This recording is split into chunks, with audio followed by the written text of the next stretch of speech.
Hello，大家好，我係 Chris 啊。咁今日咧想教大家個 gel or black 分界嘅髮型。咁我自己本身嘅頭髮髮質啦，唔算特別硬，咁但係同大部分男仔一樣，全部都向前生噶啦，所以一定要吹頭噶啦。咁吹頭一定要整到成個頭都濕晒先得嘅。咁我自己就會用 mousse 啦，整到成個頭濕晒再吹。咁用 mousse 嚟吹頭有咩好處呢？就可以令個頭髮咧有少少硬，咁可以幫助髮型咧做一個打底先嘅。我自己嘅做法咧就係用大量嘅 mousse 啦，搽到成個頭都濕晒，就好似你平時洗完頭之後用布抹乾嗰種濕度就足夠噶啦。咁之後再吹頭噶啦，咁吹頭揀嘅風筒呢，一定要風力夠大啦，配合埋呢一類型嘅風嘴，咁樣嘅風力同熱力先夠集中。用嘅時候配合埋呢一類型嘅捲梳，捲梳嘅作用呢係將頭髮捲向後面或者係捲向前面壓。咁等你吹出嚟嘅頭髮呢，就有一種弧度同埋高度。咁而吹頭嘅方向呢，我全部都向後吹噶啦。咁因為第一次吹頭呢係想改變頭髮嘅方向，咁所以呢係唔需要任何技巧咁向後吹就可以噶啦。吹到咁上下啦，你可以用手感受一下頭髮有幾成乾。一般到9成乾咗啦，我就會開始準備第二次吹頭噶啦。而第二次吹頭呢，係想吹翻自己想要造型嘅方向，所以我會喺髮線其中一個點分界。一般嚟講，我會揀喺髮角位置前1寸左右分界。男仔頭髮嘅分界呢，最好就夠 sharp， 睇落先會乾淨同整齊嘅。之後就可以做第二次吹頭啦，而吹嘅時候啦，就用手按住一邊，以免已經分好嘅界再次吹亂。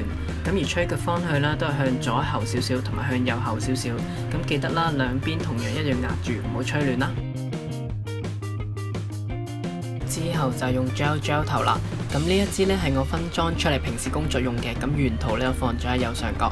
擠第一下呢就做翻個初形先嘅，咁跟翻想要個方向 gel 就可以啦。咁我左邊同右邊呢就都向後嘅，咁所以呢就壓翻呢個形狀。咁呢個步驟呢非常之重要啦，因為佢一落咗 gel 之後呢，個方向如果錯咗呢，都會影響咗成個造型噶。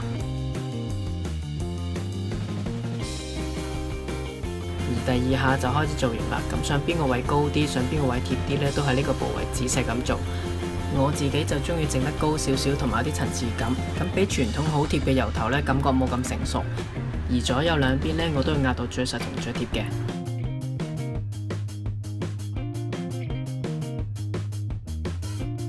而第三下就係定型啦，咁一將一啲髮絲啊未有 gel 到嘅頭髮啦 gel 翻，咁作最後嘅定型嘅。